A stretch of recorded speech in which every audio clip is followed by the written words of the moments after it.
এখান থেকে রিচার্জ করতে হবে। এই যে প্ল্যানগুলো আছে, প্ল্যানগুলো রিচার্জ করতে বলেছিল। তার মধ্যে আমি 16,000-এর অ্যাকাউন্ট করেছিলাম একটা, 16,800 টাকা, 16,800 টাকার অ্যাকাউন্ট এটা করেছিলাম। আমিও 16,800 টাকারই ব্যালেন্স হয়ে গেছিল এত টাকা।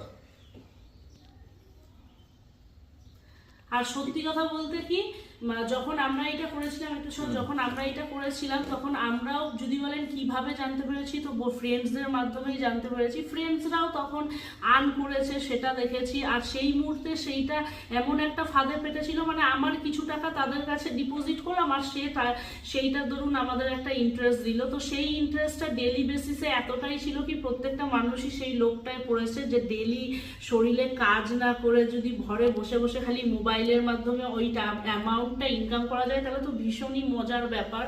তো সেই রকম ভাবে সবাই আমরা ফাঁদে পড়েছি।